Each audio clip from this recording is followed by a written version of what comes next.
Allahu Akbar. Asyhadu an la ilaha illallah. Asyhadu anna Muhammadar Rasulullah. Assalamualaikum warahmatullahi wabarakatuh. Alhamdulillah, salatu wassalamu ala rasulillah Muhammadin rasulillah, la hawla wa la quwwata illa billah.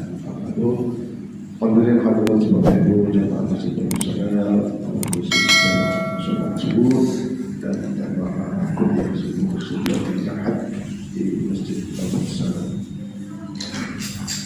Kembali kita hadir bersama kita atau bersama tersebut untuk menyampaikan yang subuh yang insya Allah sangat bermanfaat bagi kita semua dalam rangka meningkatkan atau menuju kepada kesempurnaan dan kualitas ibadah kita, memakmurkan masjid kita bersama. Maka untuk itu sebagai waktu kami silakan kepada Kiai Masudi Sabdudin sebagai ketua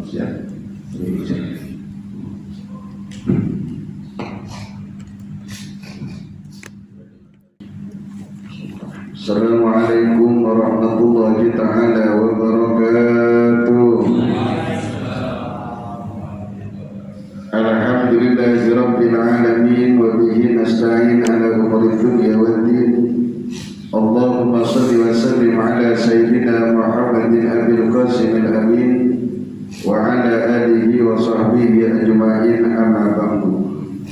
Yang saya hormati, saya banggakan para ketua, para dewan pengurus, para imam, para asatid, para jemaah Masjid Babus Salam Kompleks Duta Bandara, yang semoga kita semua beserta keluarga kita senantiasa selalu berada dalam rahmat dan ampunan Allah Subhanahu wa taala, dalam tuntunan Allah Subhanahu wa taala, dan semoga kita semuanya diberi kebahagiaan, kesehatan, kesuksesan, keberkahan dan keselamatan dunia akhirat. Amin Allahumma amin. Pertama dan terutama kita bersyukur kepada Allah Subhanahu wa taala karena sampai detik dan saat ini nikmat demi nikmat telah Allah berikan kepada kita, tak pernah henti-hentinya dan tidak ada yang bisa menghitungnya. Sehingganya Allah Subhanahu wa taala berfirman dalam Al-Qur'an, Bismillahirrahmanirrahim, wa in ta'uddu ni'matallahi la tuhsuha. Jikalau kalian menghitung nikmat-nikmat Allah, maka kalian tidak mungkin bisa menghitung nikmat-nikmat tersebut. Alhamdulillah, Allah memberikan kita sehat dan sempat. Alhamdulillah, Allah memberikan kita akal dan pikiran. Alhamdulillah, Allah memberikan kita taufik dan pertolongan sehingga kita bisa beribadah kepada Allah, duduk di masjid ini, i'tikaf di masjid ini, salat berjamaah, berzikir berjamaah, berdoa berjamaah. Insyaallah doa-doa kita akan dikabul oleh Allah Subhanahu wa taala. Semoga yang punya hajat agama dunia dan akhirat dikabulkan oleh Allah taala. Amin Allahumma amin. Salawat dan salam tidak henti-hentinya kita aturkan kepada baginda Rasul Muhammad sallallahu alaihi wasallam. Lebih-lebih bulan Sya'ban, kata Nabi, Rajab syahrullah, bulan Rajab adalah bulannya Allah. Alhamdulillah, kemarin kita berada di akhir bulan Rajab. Sya'ban syahri, dan bulan Sya'ban adalah bulanku, kata Nabi. Alhamdulillah, pada malam ini, malam tadi dan hari ini, insyaallah kalau tidak keliru adalah tanggal 1 bulan Sya'ban. Maka kita berdoa kepada Allah Subhanahu wa taala semoga Allah senantiasa memberkahi bulan Rajab kita dan Allah berkahi kita di bulan Sya'ban. Balighna Ramadan, mudah-mudahan Allah sampaikan kita pada bulan Ramadan yang insyaallah kurang lebih 30 hari lagi. Mudah-mudahan disehatkan rohani jasmani kita oleh Allah sampai pada bulan Ramadan dalam keadaan sehat afiat, taat ibadah kepada Allah Ta'ala. Amin Allahumma amin. Dan bulan Sya'ban, kata ulama, Rajab syahrul istighfar. Bulan Rajab adalah bulan yang istighfar. Banyak beristighfar kepada Allah Subhanahu wa taala di bulan Rajab, maka itu luar biasa. Bukan berarti bulan Rajab istighfar hanya di bulan Rajab, tidak.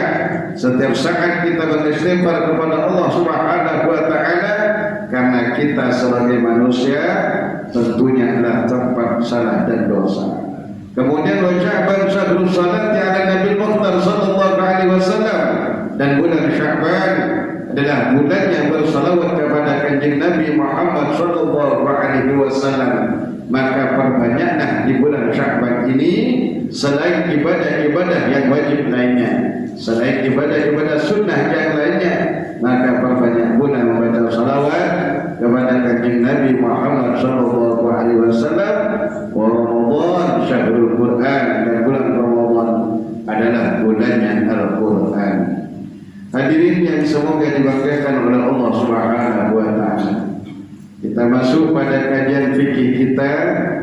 Kalau tidak keliru kita sampai pada faslun fi adadi mubtilatis salat. Fasal jumlah yang membatalkan salat. Bismillahirrahmanirrahim. Qala al-mu'allifun Allama Ibnu Qasim al-Ghazali rahimahullahu ta'ala wa nafa'ana Allahu bi 'ulumi wal bari wa asrari fid dharain. Amin.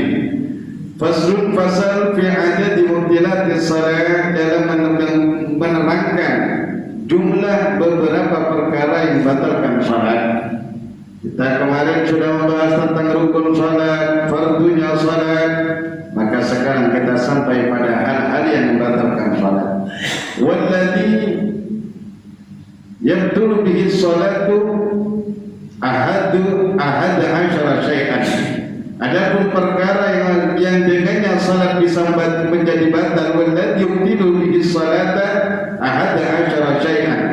Perkara yang membatalkan salat itu ada 11 dalam Fathul Qarib. Kitab Fathul Qarib ada 11. Pertama, al-kalamul amdu adalah ucapan yang disengaja. Dalam salat berbicara as-salih di khitabil adamin sawa'an ta'allaqa bi maslahatis salat amra aula. Ucapan yang disengaja, baik ucapan tersebut berkaitan dengan maslahat salat ataupun tidak, itu membatalkan salat. Misalnya ketika salat Allahu Akbar belum kita berkata salatmu batal, batal salat. Atau bahasa Arab ki walaupun satu huruf ki, artinya ki itu berhati-hatilah, jagalah. Ki wa qayatan. Kemudian atau dalam salat Allahu Akbar wa ayra, lihatlah, paham, maka itu membatalkan salat. Kemudian wal amalus shal wal amalul katsiru, dan perbuatan yang banyak di dalam salat itu juga membatalkan salat. Perbuatan banyak seperti apa? Contohnya gerakan al-mutawalli kathalasi khatawatin amdan kana kadzalika usahwan, yaitu gerakan 3 kali berturut-turut sengaja ataupun lupa. 3 kali sampai misalnya salat Allahu Akbar, dalam salat ada nyamuk, lalu kita terus garuk sampai 3 kali 4 kali, atau pantatnya gatal dengan Allahu Akbar juga kuat-kuat masalahnya, karena 3 kali berturut-turut dalam gerakan sholat itu membatalkan sholat. Maka bagaimana kalau misalnya kita gatal ketika sholat, wajah kita gatal tak mampu Allahu Akbar, maka caranya gerakannya. Nah, misalnya di sini, kalau ini yang bergerak jarinya, bukan tangannya, jarinya, walaupun lebih dari 3 tak apa-apa. Sama dengan orang Makkah dalam sholat ada dalam landak keliru dalam Kasyifatus saja syarahnya kitab Safinatun Najah andai kata ada orang sholat itu pakai tasbih misalnya apakah sah apa enggak? Maka makruh hukumnya, tidak sama dengan sholat. Makanya kalau ada orang sholat biasanya sambil baca Quran, biasanya kita ketemu tak hafal Quran, ternyata dia ingin sholat lama, lalu dia nyimpan Quran di depannya ketika Allahu Akbar baca Bismillahirrahmanirrahim. Alhamdulillahirabbil alamin. Misalnya dia mau baca surah Al-Waqiah,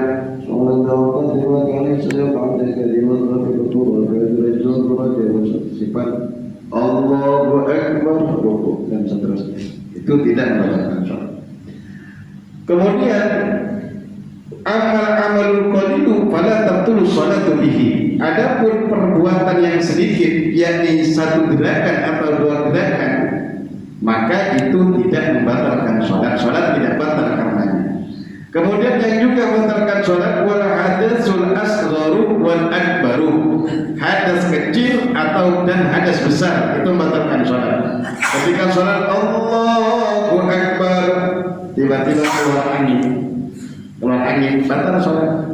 Allahu Akbar, tiba-tiba hidungnya keluar darah, udah batal sholat.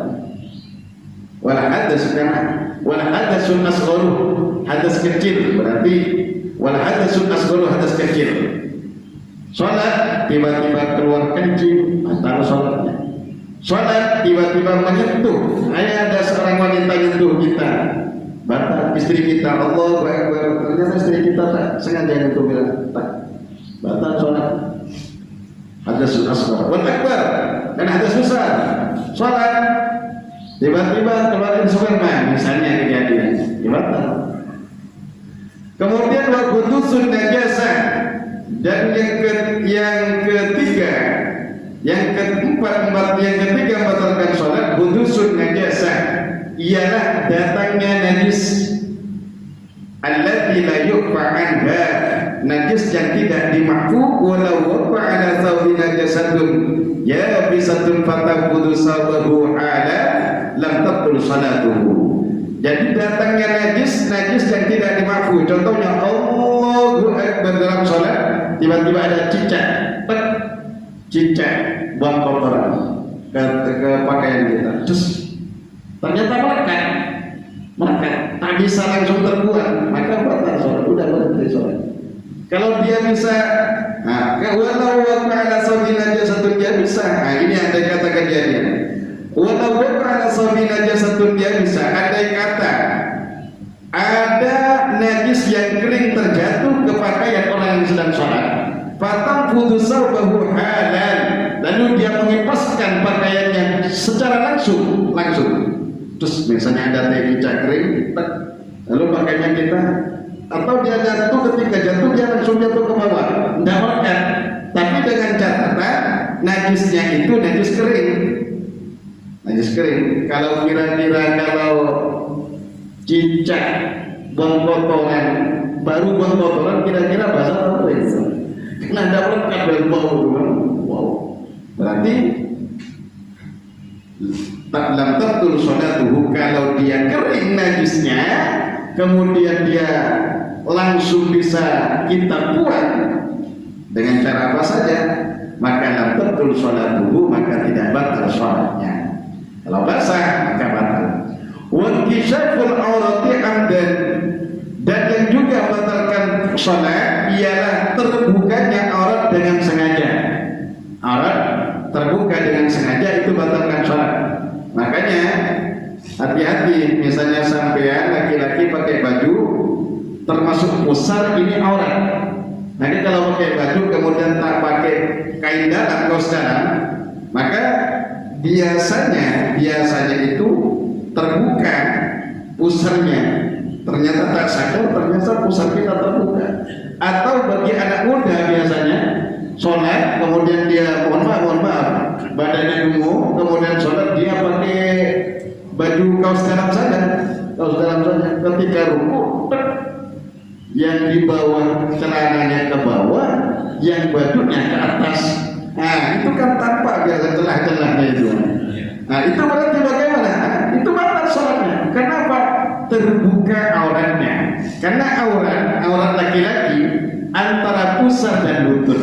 Kalau sudah terbuka di bawah pusar, kalau sudah kelihatan lubang-lubang sikit itu, yaudah itu berarti di bawah pusar, maka batal sholatnya. Makanya biasa di masjid-masjid itu juga menyiapkan baju yang agak besar ya, baju. Sehingga kalau ada anak-anak muda, cuma alhamdulillah sekarang sudah banyak anak-anak muda sudah tahu ilmunya, karena sudah banyak kajian-kajian dalam media, walaupun dia tak pernah datang ke masjid, cuma dia mungkin ikut ngaji di media sosial, mendengarkan asatid atau kiai-kiai di YouTube, Facebook, IG dan seterusnya, sehingganya mereka sudah tahu bahwa itu juga dapat membatalkan sholat. Fa in kasyafa rihu, andai kata kejadian fa in kasyafa rihu fasatara bil hal la tabtul sholatuhu. Andai kata ada kejadian perempuan misalnya sholat, Allahu akbar, tiba-tiba Allah angin kencang, lalu dia menyingkap tangannya misalnya. Ini kan orang kalau perempuan kalau kebuka menyingkap tangan, lalu dia langsung tutup halan langsung, maka tak batal sholat. Atau dia sholat terus, atau dia laki-laki sholat tiba-tiba sarungnya tersingkap, tapi dia langsung tutup seketika itu terus, maka dia tidak batalkan sholat kalau langsung ditutup. Kemudian watagirun dia ka'ayyamil khuruj minas shalah, juga termasuk batalkan sholat merubah niat. Contohnya dalam sholat, terus dalam sholat, lalu di dalam sholatnya dia berniat keluar dari sholat, maka ini membatalkan sholat. Andai kata kejadian, cuma insya Allah kalau kita sudah masuk dalam sholat, kita tidak berniat keluar sholat kecuali setelah salam. Biasanya andai kata kejadian seperti ini. Atau seperti apa lagi? Illa idza qallaba fardhan mutlaqan. Walau ila sholat ukhra, dalam hasyiat bajurinya, wa taghyirun niat, dan merubah niat walau ila sholat ukhra. Falau qallaba sholatahu allati huwa fi salatan ukhra aliman amidan fala sholatuhu illa idza qallaba fardhan mutlaqan liudrika jama'atan masyru'atan wa munfaridun fasallama min rak'atan yudrika la tabtul sholatuhu wa yudrikul qalbu. Nah, misalnya kita sholat zuhur, terus sholat zuhur, Allahu Akbar, zuhur. Tiba-tiba dalam hati kita niat merubah mengganti sholat zuhur kita sholat asar, maka batal. Allah misalnya dalam hatinya, saya niat sholat zuhur saya ganti sholat asar, ini batal. Andai kata kejadian seperti itu. Kecuali seperti ini. Kecuali kita sedang sholat wajib, Allah sholat wajib sendirian, terus menyangka bahwa sholat berjamaah telah dilaksanakan, sholat zuhur misalnya, masjid kosong, ternyata kita menyangka sholat berjamaah sudah selesai. Tiba-tiba ada jemaah datang, kita sedang sholat sendirian, terus tiba-tiba ada jemaah datang, 4 orang, 3 orang, Allah, kita sedang sholat zuhur. Maka kita mengganti niat, sholat zuhurnya tadi dijadikan sholat sunnah, sehingga dia bersalam 2 ketika 2 rakaat selesai, ketika 2 rakaat telah dilaksanakan dia mengucapkan salam, menjadi sholat sunnah mutlak. Maka dia tidak mengapa, artinya tidak batal. Ini di dalamnya diterangkan dalam kitab Kasyaf Bajurinya. Illa idza qallaba sholatan qallaba fardhan mutlaqan, kecuali jika seseorang yang sholat fardu lalu dia merubah niatnya, yang sholat fardu tersebut dirubah niatnya menjadi sholat sunnah mutlak, liyudrika jama'atan masyru'atan, untuk mengejar sholat berjamaah yang disyariatkan.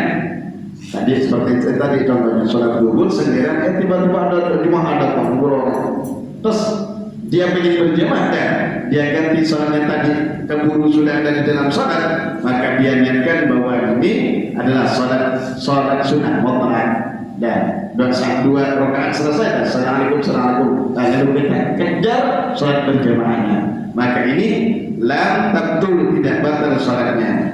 Bal yudab lahul qalbu. Ini sini. Lam tabtul salatuhu, tidak batal salatnya. Bal yudab lahul qalbu, maka tetapi disunahkan dia mengganti salatnya tersebut terhadap salat sunnah jika waktunya masih luas. Artinya duhurnya masih waktunya kira-kira masih sholatnya masih jam 1:30 atau jam 2. Kalau sudah ujung-ujung, misalnya adzan anggap kurang 3 menit, maka jangan. Tetap karena sholatnya, kalau sampai dia mengganti sholatnya, sholat wajib menjadi sholat mutlak, khawatir waktu sholatnya keluar waktu, akhirnya dia harus mengqadha. Baik. Wastidbarul kiblati ka'ayat ja'alaha khalfa dhahrihi, termasuk membatalkan salat yaitu membelakangi kiblat dengan dada. Kiblat itu dengan dada. Kalau hanya wajah, misalnya kita menoleh kanan waktu salat, menoleh kanan. Kalau hanya wajah, ini tidak membatalkan salat, hanya makruh. Tapi kalau dada, misalnya walaupun sengaja atau tak sengaja, ketika sholat lalu ditarik oleh kawannya, tarik sampai dadanya begini, nah ini batalnya. Tarik sampai dadanya begini. Biasa dulu kan anak-anak begitu kalau sholat itu. Kalau sekarang tua-tua siapa mau narik dada kan gitu, maka batal sholat.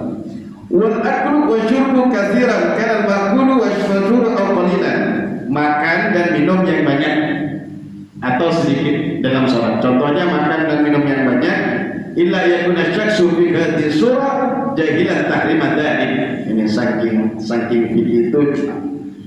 fikih itu hati-hati seperti ini. Makan dan minum, baik makan yang banyak dan makan yang banyak atau sedikit. Contohnya makan, bukan sholat berarti bawa piring, sholat bawa piring Allah Akbar. Ternyata di kita biasanya kita puasa Ramadan atau puasa sunnah, ternyata kita tak kumur. Ada nasi di celah-celah gigi kita waktu Allahu Akbar ketika baca bacaan Bismillahirrahmanirrahim, keluar nasinya. Lah bagaimana ini? Kalau dia ditelan batal sholatnya. Kalau dia ditelan batal sholatnya, maka bagaimana? Keluarkan. Tapi jangan keluarkan ke depan, Pak. Keluarkan ke kiri, jangan sampai ke kiri kalau ada orang, jangan ke orang itu. Topor kita sudah ada. Berarti kemana ke bajunya kita? Nah, ke bajunya kita keluarkan sini, ke kiri. Atau kalau pakai sorban, maka imamah ini penting juga. Apalagi kalau sudah banyak ludah, biasanya kan banyak kejadian ini, banyak ludah dalam sholat.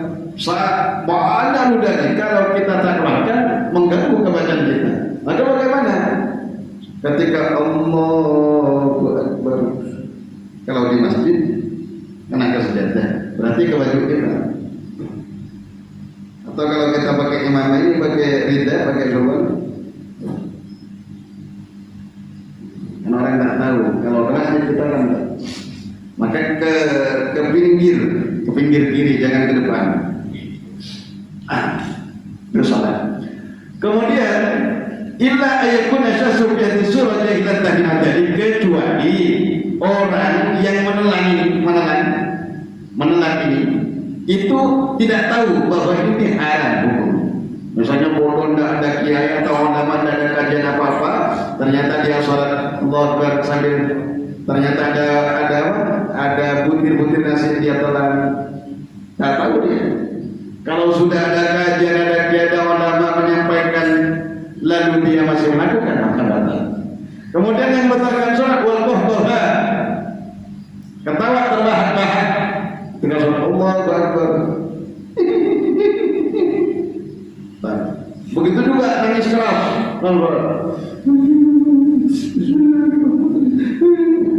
Kalau hanya menangis keras mata tak jadi masalah. Kalau hanya senyum dalam sholat, misalnya senyum, kemudian ketemu bacaan ternyata dibaca dengan hati, senyum, tak membatalkan sholat, hanya makruh saja. Kira-kira. Kemudian wal bidzatu, na'udzubillah min dzalik, dan termasuk yang membatalkan sholat riddatu, yaitu murtad naudzubillah min dzalik, wa hiya qat'ul islami biqaulin aw fi'lin, yang dikatakan murtad ialah memutuskan Islam baik dengan perbuatan atau dengan perkataan atau dengan keyakinan. Naudzubillah, tiba-tiba sholat Allahu Akbar, ketika rukuk Allahu Akbar, dalam hatinya niatnya nyembah Allah Ta'ala, naudzubillah, maka ini termasuk beberapa perkara yang membatalkan sholat. Kira-kira seperti itu, maka selesai kita pembahasan tentang yang membatalkan sholat. Silakan Pak Haji, saya. Baik, maka Bapak sekalian, alhamdulillah kita mendengarkan ihda asyar 11 hal-hal yang membatalkan sholat dalam kitab Fathul Qorib dari Pak Kiai sampaikan. Dan 11 hal ini ada yang mungkin tidak kita lakukan, tapi ada juga yang mungkin kita lakukan. Nah, misalnya gini, Pak Ustaz, tadi itu kan sengaja berbicara, ya, walaupun dengan satu suku kata ya, dengki misalnya, bisa sengaja bicara di jabatan. Bagaimana kalau karena terbiasa bersin itu alhamdulillah gitu. Atau ada sesuatu yang mau lupa itu astagfirullah, kira-kira membatalkan tak terhadap sholat kita. Nah, ini sambil menunggu Bapak jawab bertanya, ya, silakan nanti ada pertanyaan disampaikan.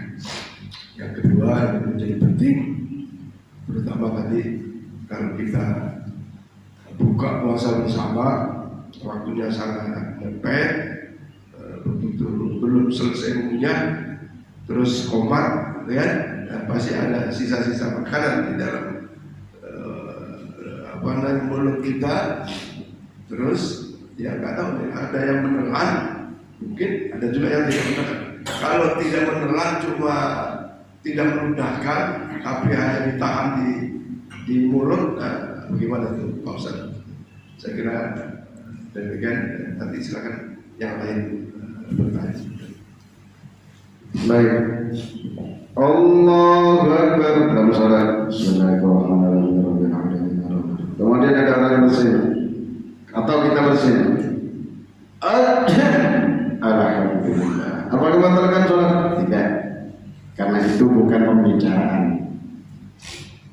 Tidak membatalkan sholat. Alhamdulillah.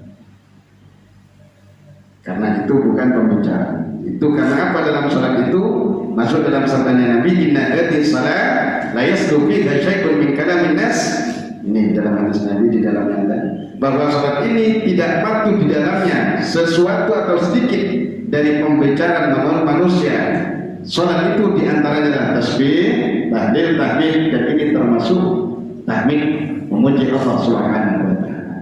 Kemudian kalau misalnya kita mudah, kita terus tahan, kita tidak sampai banyak, sampai nomor menjadi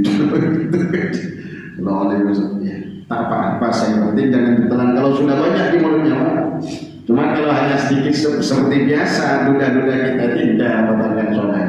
Misalnya seperti dalam atau kayak seperti puasa ini, kalau menelan ludah itu membatalkan puasa apa batal semua puasa kita? Berarti ludah yang terkumpul di mulut lalu kita telan, itu yang membatalkan puasa. Kumpulkan lalu kita telan, itu membatalkan puasa.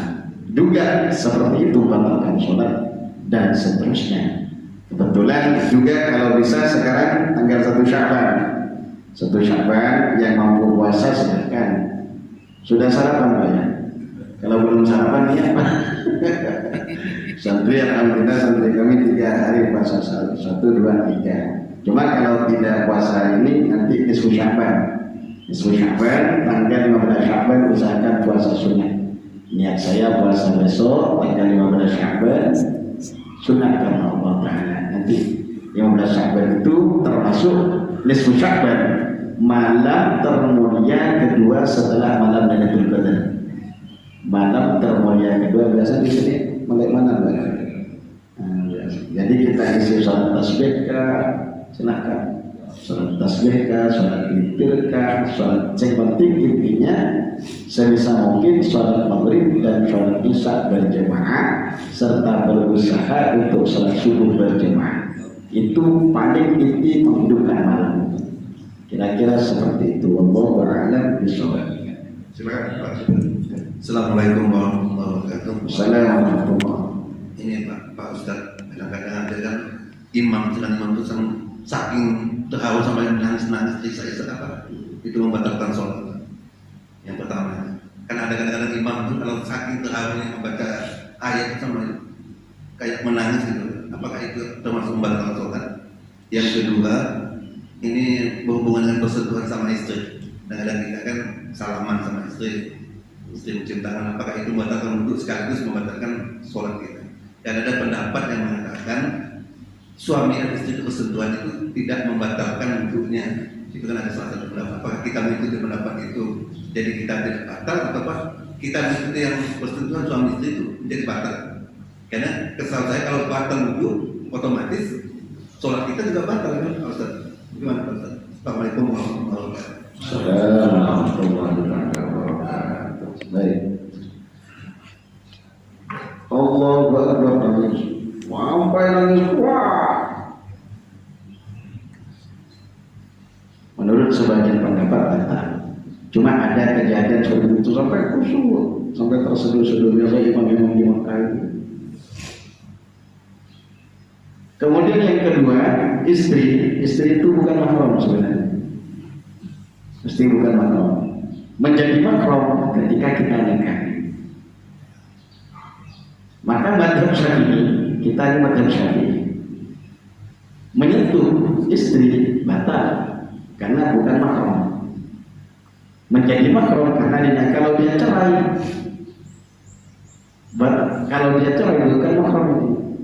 Makanya mazhab Syafi'i ilah kecuali kalau insyaallah kalau yang tak batal itu mazhab Hanafi di Mekah biasanya itu. Kalau mazhab Syafi'i kita batal, mayoritas kita ikut mazhab Syafi'i. Cuma jangan separuh-separuh. Misalnya udah saya untuk istrinya mazhab Syafi'i, cuma wudhunya nanti misalnya mazhab Hanafi, tapi wudhunya mazhab Syafi'i, itu yang tak boleh, Pak. Wudhunya mazhab Syafi'i, cuma itu yang membatalkan bukan mazhab Syafi'i. Kalau wudhunya surat mazhab Syafi'i, maka membatalkan wudhunya pun itu mazhab Syafi'i. Seperti itu. Artinya salaman dengan istri. Makanya kalau sampai misalnya mau salaman, kan ada kain itu, pakai mukenanya itu jawab. Jangan sampai itu, ambilnya hati-hati. Karena mayoritas kita mazhab Syafi'i. Seperti itu kira-kira. Allahu a'lam bishawab. Ibu ada ingin tanyakan? Silakan. Pak Haji Maharani, ini Pak Ya. Assalamualaikum warahmatullahi wabarakatuh. Assalamualaikum. Ini Ustaz, kadang-kadang kita ini sholat masbuk. Sahkah kita berniat tapi niatnya sholat zuhur tapi ngucapnya asar? Sahkah itu? Kedua, saya di beberapa masjid itu sering melihat sholat berjamaah, melihat anak lari di depan kita. Bolehkah kita mengirim kesepakatan itu? Baik, Ustaz. Terima kasih Ustaz. Assalamualaikum warahmatullahi wabarakatuh. Ucapannya sholat zuhur cuma waktu asar. Ya, maksudnya iya. Sholat fardu zuhur salah ucap. Ternyata udah ya. Yang pentingnya dalam hatinya.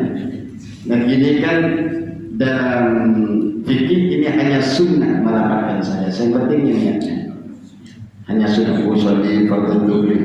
Masya Allah zuhur. Kan artinya kita itu ketika sholat Allahu Akbar yang saya sholat asar udah. Yang penting hatinya, lapaknya tak ada masalah. Zuhur kan begini. Hati urusan kita dengan Allah. Kemudian yang kedua, kalau ada orang lewat depan kita, apakah boleh? Boleh, cuma jangan sampai ngejar kita. Boleh. Sampai ngejar begini. Kata kita memang seperti itu. Kalau ada orang lewat depan kita, kita sedang sholat. Cuma dulu saya waktu mondok awal-awal dulu, ada kawan saya, senior saya kan tak tahu lewat depan orang sholat itu haram kan? Lewat saya. Kemudian saya begini, saya balik laporin juga. Karena sudah tahu waktu itu kan haram. Waktu mondok awal-awal, ternyata betul ketika tahu baca kitab, ternyata dalam fikih itu kalau ada orang sholat apa lewat depan kita ada. Kemudian dia misalnya mau sholat dengan hadang di itu, anda tak mau kalah misalnya. Artinya saya penting hadang dulu, soalnya dia lewat, ini bukan urusan kita, urusan mereka. Karena haram lewat di depan, makanya disunahkan biasanya ada di masjid itu, ada yang kecil, sutra. Nah itu. Kalau di kita kan ada seleda, sudah ada barisannya. Nah, insya Allah tak lewat. Kalau di masjid biasanya lewat itu anak-anak yang lari-lari, kita sedang sholat di belakang misalnya. Seperti itu kira-kira. Tidak apa-apa. Yang penting jangan lewat satunya gini, lagi lewat satunya gini, lagi lewat satunya. Kalau di hutan saya gitu, kan banyak anak yang main di situ kan. Kalau saya ada sholat, jadi cuma itu sekali. Pokoknya insya Allah kan sampai selesai sholatnya. Insya Allah kira-kira seperti itu. Ya, Pak Ibrahim. Assalamualaikum warahmatullahi wabarakatuh. Assalamualaikum. Terima kasih Pak atas kesempatannya. Jadi tadi kalau tidak salah saya ingat kalau kita salah satu yang membatalkan sholat itu makanan di dalam mulut kita udahkan atau kita telan. Kalau khususnya kayak begini, misalnya makanan itu kan mengganggu ya di mulut kita karena terus mengganggu. Lalu kita dorong ke lidah, ke bibir kita gitu, atau kita dorong ke ujung lidah kita, atau kita dorong ke bibir kita, kemudian kita ambil dengan tangan. Itu kira-kira membatalkan atau enggak, Mas? Tidak ditelan. Yang penting tidak ditelan. Kalau ditelan yang membatalkan kalau hanya misalnya pakai cara, lalu keluar bibir kita ambil. Tak apa-apa. Saya penting jangan banyak apalagi sampai ngambil tisu kan. Nah ini satu. Kalau hanya didorong ke bibir atau kalau sudah di bibir langsung tak apa. Cuma langsung jangan nanduk ke depan, makruh. Ke baju kita atau ke jaket kita. Selalu di rumah jika ke kiri kita. Allahu a'lam bishawab. Ada tadi pertanyaan Bu? Ya, ada. Misalnya kita dalam keadaan sholat, sedang sholat, mungkin di rakaat pertama, rakaat kedua, yang tengah-tengah itu kita tiba-tiba merasa pulas, terus kemudian kita tahan sampai selesai gitu, karena kurang dua rakaat, misalnya kurang satu rakaat, tiba-tiba pulas atau merasa ingin buang air kecil atau apa, kita tahan dulu sampai selesai. Itu kira-kira bagaimana? Terima kasih. Yang penting jangan sampai keluar. Kalau ditahan ya apa pulas. Tapi agak dipercepat. Apalagi sholat sendirian agak dipercepat. Tapi yang sulit itu nahan kalau imam lama. Ini sisa 2 rakaat imam lama. Sampai begini, hati-hati sujud keluar itu. Bukan hanya anginnya yang khawatir, keluar angin dan isi-isinya. Dinahan yang penting tak sampai keluar, tidak membatalkan sholat. Cuma kalau kita sedang mau sholat ternyata kita sakit perut, menahannya itu makruh. Menahannya makruh. Artinya keluarkan dulu baru sholat. Sama dengan kita sedang ada makanan malam, ternyata ada nisa. Di mana ada gulukan, makan dulu. Biar ketika sholat kita tak ingat makanannya. Mendingan makan ingat sholat daripada sholat ingat makan. Tapi biasanya dibalik, ini makan terus tapi tak sholat. Silakan Silakan Bu aja. Nanti sih memang mau ditanyain juga yang seperti ditanyakan Bapak tapi udah dijawab. Cuman sekarang mau bertanya masalah ini Pak.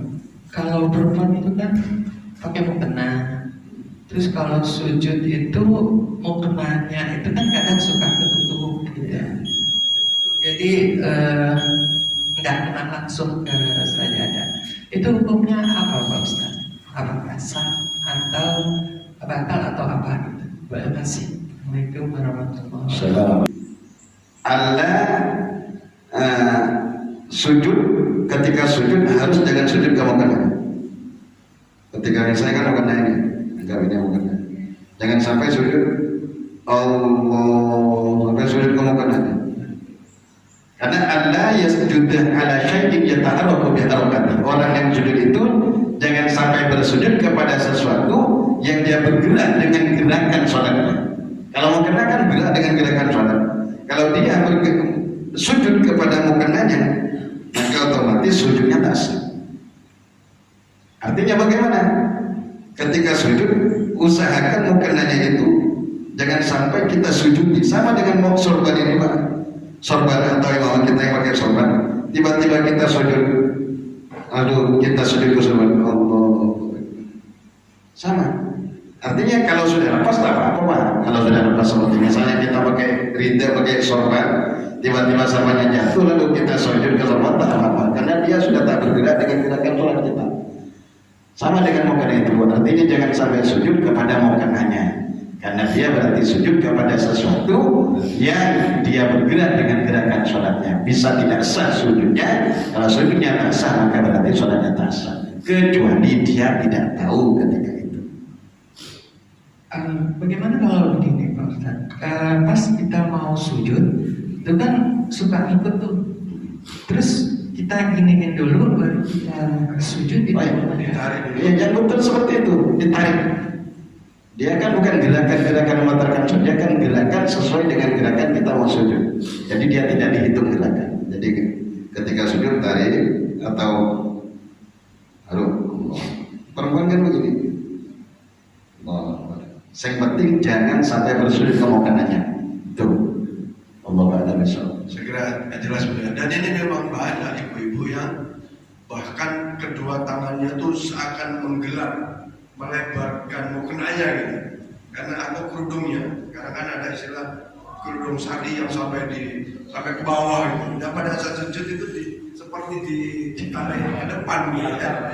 Nah, sekarang jelas tadi bahwa mukena atau surban yang mengikuti gerakan sholat dari berdiri sampai ke sujud itu, kalau itu menghalangi dahi kita atau 7 anggota sujud kita, berarti sujudnya tidak sah. Sebaiknya ditarik dulu karena tidak ikut menjadi alas sujud, Ya. tidak ikut menjadi alas sujud. Saya kira jelas ibu ya. Nah, satu lagi yang saya juga lihat itu ibu-ibu pada saat menggunakan mukena ini sebagian rambutnya keluar besar. Padahal rambut itu kan sebagian dikatakan aurat itu. Gimana Ustaz? Ya harus ditutup. Jangan sampai terbuka. Makanya disunahkan selain pakai mukena itu pakai kerudung. Dianjurkan pakai kerudung. Khawatir rambutnya itu keluar. Kalau laki-laki mah tidak apa-apa. Kalau kita pakai soto tidak apa-apa laki-laki. Walaupun tak pakai baju tidak apa-apa laki-laki. Yang penting pusarnya ketutup. Ketutup sampai lututnya. Cuma kalau tak pakai baju ke masjid kan diketawain orang. dikirain orang gila sudah. Seperti itu. Allah Ta'ala bisa. Baik para teman sekalian, alhamdulillah kita laksanakan subuh pada pagi ini dengan tema yang pertama kita jadikan bulan Sya'ban ini sebagai bulan yang banyak bersalawat kepada Rasulullah Muhammad SAW, dan dianjurkan setidaknya kalau pagi ini tidak puasa mungkin karena lupa kalau ini bukan 1 Sya'ban, maka jangan lupa nanti 15 Sya'ban atau 10 Sya'ban kita berpuasa sunnah 1 hari. Dan insya Allah masjid kita pun akan mengadakan acara doa-doa nisfu Sya'ban. Kemudian 11 hal-hal yang membatalkan sholat, mari kita jaga supaya sholat kita menjadi sempurna, dan insya Allah dengan sempurnanya sholat itu akan banyak hikmah yang kita peroleh dari ibadah sholat kita. Wallahu a'lam. Dengan keberkahan majelis, walaupun Pak Kiai berdoa. Untuk saya akhiri. Assalamualaikum warahmatullahi wabarakatuh. Amin. Bismillahirrahmanirrahim. Alhamdulillahirabbil alamin. Allahumma shalli ala sayyidina Muhammadin wa ala ali sayyidina Muhammad. Ya Allah, di pagi yang berkah ini di bulan 1 Sya'ban ini, ya Allah, kami mengangkat tangan kami yang kotor yang kami dosa kepadamu, ampuni dosa kami, ya Allah. Maksiat kami, kekotoran kami, kelemahan kami, ampuni kedua orang tua kami, ya Allah, yang hidup atau yang telah wafat, kiai dan guru-guru kami, ya Allah, pasangan-pasangan kami, anak keturunan kami, ya Allah, keluarga dan warga kami, ya Allah, umatnya kanjeng Nabi Muhammad sallallahu alaihi wasallam, ya Allah, muliakan kami dan mereka dalam agama dunia dan akhirat, ya Allah, tuntun kami dan mereka dalam urusan agama dunia dan akhirat, ya Allah. Lancarkan usaha kami dan usaha mereka, halalkan berkah kami, ya Allah, untuk bekal menuju ibadah kepadamu, Allah. Sehat dan selamatkan kami dan mereka, ya Allah, dalam agama dunia dan akhirat, ya Allah. Matikan kami dan mereka dalam keadaan husnul khatimah, akhirkan kami dan mereka dengan kalimat la ilaha illallah, la ilaha illallah, La ilaha illallah Muhammadur Rasulullah sallallahu alaihi wasallam. Ya Allah, berkahi umur kami, ya Allah, di bulan Sya'ban ini, ya Allah. Sampaikan kami ke bulan Ramadan, ya Allah, dalam keadaan sehat, afiat, taat ibadah kepadamu, Allah. Matikan kami dan mereka dalam keadaan husnul khatimah. Jadikan anak-anak kami dan mereka anak-anak yang saleh salihah, taat kepadamu dan kepada kanjeng Nabi Muhammad sallallahu alaihi wasallam. Menjadi kebahagiaan kami dalam agama dunia dan akhirat, ya Allah. Jadikan masjid ini masjid yang berkah, ya Allah. Setelah kami mati, ya Allah, jadikan masjid ini masjid, ya Allah, yang selalu Engkau ridhai, ya Allah. Rabbana atina fid dunya hasanah wa fil akhirati hasanah wa qina adzabannar. Subhanakallahumma wa bihamdika asyhadu an la ilaha illa anta astaghfiruka wa atubu ilaik. Sallallahu ala sayyidina Muhammadin wa ala alihi wasallam. Alhamdulillahi rabbil alamin. Assalamualaikum warahmatullahi wabarakatuh.